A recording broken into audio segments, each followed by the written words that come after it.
நடிகை தலைவர் விஜய்க்கு மத்திய உள்துறை அமைச்சகம் ஒய் பிரிவு பாதுகாப்பு வழங்க உத்தரவு போட்டிருக்காங்க. இதன் அடிப்படையில பிரபலங்கள், விஐபிகள், அரசியல்வாதிகளுக்கு எந்த மாதிரியான ஒரு செக்யூரிட்டி டீம் கொடுக்கப்பட்டிருக்கு, அந்த செக்யூரிட்டி டீமோட பெனிஃபிட்ஸ் என்ன அப்படிங்கறத பத்தி இன்னைக்கு நம்ம டீடைல்ஸா தெரிஞ்சுக்கலாம். இந்தியாவை பொறுத்தவரை அதிகப்படியான பாதுகாப்பு பிரதமருக்கும் குடியரசுத் தலைவருக்கும் தான் வழங்கப்பட்டு வருது. விஐபிகளா இருக்கட்டும், அரசியல்வாதிகளா இருக்கட்டும், அவங்களோட பதவிகளை பொறுத்து செக்யூரிட்டி டீம் கொடுப்பாங்க. அந்த வகையில SPG, Z plus, Y plus, X ஆகிய பாதுகாப்பு பிரிவுகள் வழங்கப்பட்டு வருது.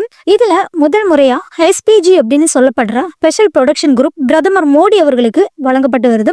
எஸ்பிஜில திறமை வாய்ந்த வீரர்களை தான் செலக்ட் பண்ணுவாங்க.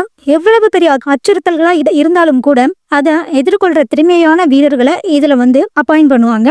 நெக்ஸ்ட் செட் பிளஸ் பாதுகாப்பு பிரிவுல ரொம்பவே மேம்பட்ட ஆயுதங்களை கொண்ட 10 கமாண்டோஸும் 36க்கும் மேல வீரர்கள் மூலமா பாதுகாப்பு கொடுக்கப்படுது. இந்த பாதுகாப்பு அமித்ஷா, சோனியா காந்தி, பிரியங்கா காந்தி, ராகுல் காந்தி, முகேஷ் அம்பானி, நிர்மலா சீதாராமன், மு.க. ஸ்டாலின் இவங்க எல்லாருக்குமே செட் பிளஸ் மூலமா பாதுகாப்பு வழங்கப்பட்டு வருது. முக்கியமா ஜனாதிபதி, துணை ஜனாதிபதி, முதலமைச்சர்கள் எல்லாருக்குமே இதுல பாதுகாப்பு கொடுக்கப்பட்டு வருது. இந்த பிரிவுல புல்லட்ஸ் பாயாத 5 வாகனங்கள் கொடுக்கப்பட்டு வருது. அடுத்தபடியா ஜெட் பிரிவுல 4ல இருந்து 6 கமாண்டோஸ் உள்பட 22 வீரர்கள் மூலமா பாதுகாப்பு கொடுக்கப்பட்டு வருது. பாபா ராம்தேவ், அண்ணாமலை, சிதம்பரம், கௌதம் அதானி, ஆக்டர் அமீர் கான் போன்ற விஐபிகளுக்கு செட் பாதுகாப்பு பிரிவு வழங்கப்பட்டு வருது. இதுல அவங்களுக்கு புல்லட்ஸ் பாயாத ஒரு வாகனம் வழங்கப்பட்டு பாதுகாப்பு கொடுக்கப்படுது. நெக்ஸ்ட் ஒய் பிளஸ் பிரிவு பாதுகாப்புல 2ல இருந்து 4 கமாண்டோக்களோட 11 வீரர்கள் மூலமா பாதுகாப்பு கொடுக்கப்பட்டு வருது.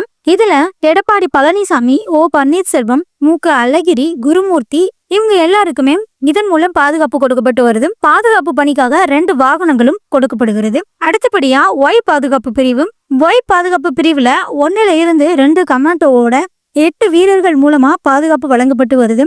இந்த பாதுகாப்புல கங்கானா ராவத், விஜய் ஆகியோருக்கு இந்த பிரிவு பாதுகாப்பு வழங்கப்படுது. இதுல பாதுகாப்பு பணிக்காக 2 வாகனங்களும் கொடுக்கப்படுது.